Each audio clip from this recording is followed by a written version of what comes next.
You know, a waterbuck is an animal that's always really intrigued me. The size of them is massive, and when you watch them kind of work through the different types of terrain that at least I've encountered them in, I've always thought they were really cool and really impressive. And as you learn more about them, it's just, and you look at the mounts and the stories that other people have told, it was an animal that I said, hey, I'd be interested if an opportunity came up to take a good mature waterbuck.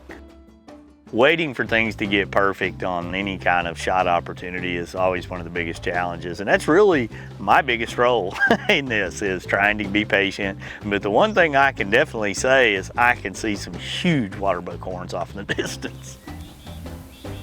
We spotted some waterbuck obviously across the way, and see if we can get onto them and get nice and close. I do want to have a good look at them again, but on the spotting scope they look good. Our biggest challenge is all the other game. But luckily this valley is quite steep. I don't foresee those waterbuck running through and busting out anything on our side of the valley.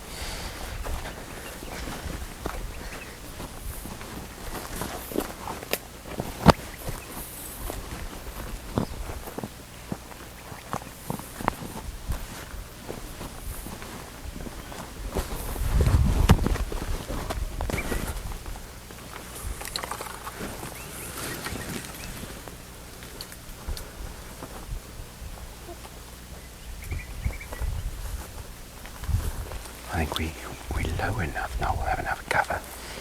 Our only thing now, we'll try not to bump a warthog or something. That'll be our biggest challenge, because if we bump them now, they're going straight into the wind, that direction. In any stock, there's a lot of risk reward, and I've got to say I'm probably a little more impatient than most people when it comes to stalking. You know, when I'm rattling deer, I'm covering ground a lot. When I'm chasing hogs at home, I'm probably covering ground far too fast. But I've learned in my trips overseas that, you know, number one, you're always going to trust your PH. Whatever he says is the law. It's the rule. It's the go. And they are so much more patient in general in most of these types of hunting situations. Carl's style of hunting it's something we all can learn from. I mean, hunting into the wind, number one thing. I mean, that's the perfect thing we all want to do. Patience. Don't rush, don't rush, don't rush.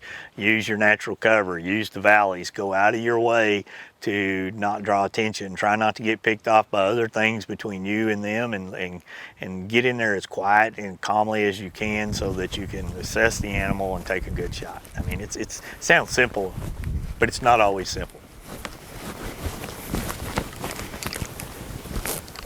Just get on the sticks. The one on the right. The one on the right, it's walking. No, yeah, the one in the right, yeah. Okay, on the shoulder. Just behind the shoulder there. Squeeze it all. Just wait. Bad angle. Bad angles, just wait for him. We got lots of time. Still. Bad angle. Just not. We got lots of time, just wait, just stay on that go. Ah, come on, man.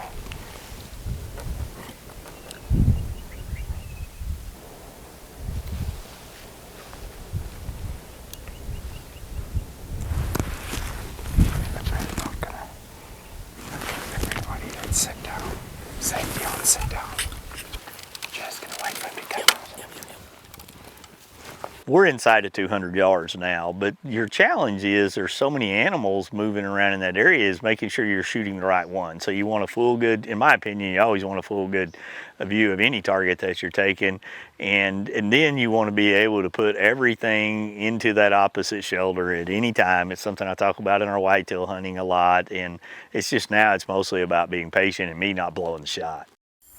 As Wade mentioned earlier, sometimes having patience is the most important part of hunting. While Wade and Carl sit back and wait to see what happens, we'll head out for a quick break, and hopefully this waterbuck will return and give Wade a second chance at taking his shot. While we were gone, the waterbuck reappeared, and Wade and Carl are now closing the distance for an even better shot opportunity.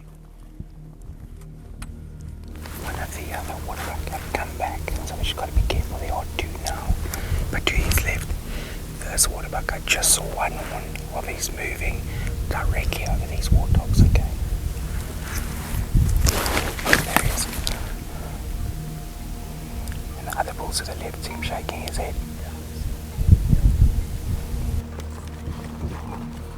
He's gonna come into the clearing.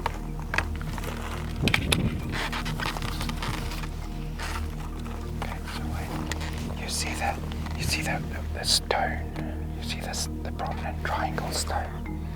Come to his left. You'll see the white of his spot in the next set of trees. You see the gap in the trees, just to the left of that gap. Get on that one. Squeeze it off. That's the one. That's the one. On the front tip of that shoulder.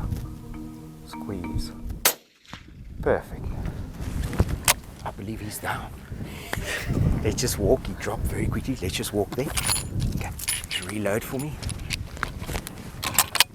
Reload, safety on. Come.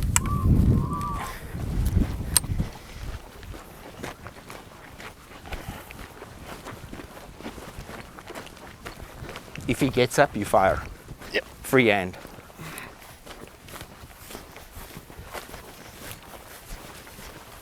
Power right down. Yep.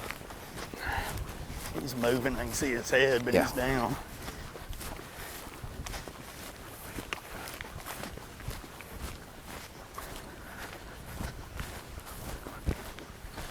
Watch your hole, watch your hole.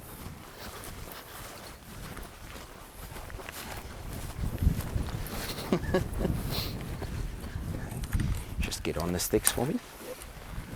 Just want to cover him. Yep. We're just gonna watch him. I think he's absolutely done, and I think it was a world-class shot. But it doesn't hurt just to be safe. Yep. I'm gonna lift it a little bit for you for your height.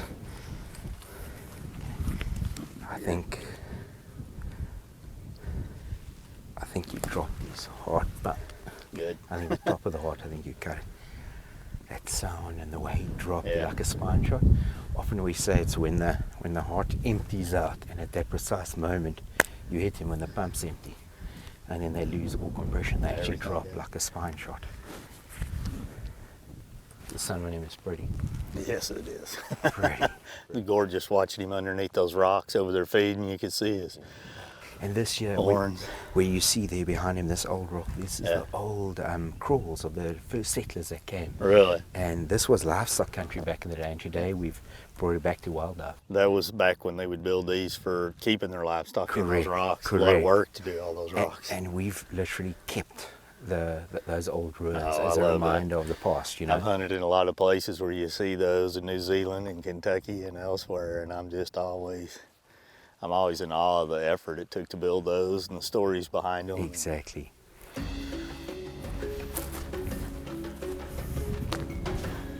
Man, Hey, Freddie, that is a bull. That is a bull, my friend. Hey, look at that. Look at the oiliness on those horns. yeah. What causes that? That is the rat coming up. For the Wow. waterbuck, they start a bit earlier. And that's that musky smell as he rubs his body, and then he rubs it all over the bush. You can smell the musky You smell. can smell it. Remember I said to you coming up when we got like perfect wind in our face, I said, do you smell that? That's the waterbuck. Yeah. And now it's obviously Yeah, strong. you can really smell it. The sheen on these horns is something I was not prepared for. That's Yes. so amazing, and it's it's obviously a short time of the year you're ever going to see that. Yeah, yeah. And this is what you want. You see this yellow Yeah. perspex color coming through? That there is when they get rock hard and solid. Otherwise they're a bit pulpy still and young. But he's a great bull, and he's a good one to take, and you made a textbook shot. We're gonna get him cleaned Yeah. up, take some pictures, get him Yes. back to camp, and a great waterbuck. I love it. I love every bit of it. Fantastic. Great memory. Congratulations, Wade. As we've seen today, patience is a virtue. And if you'd like to hunt in South Africa, we strongly recommend reaching out to John X Safaris, where they can help make your African dream hunt a reality.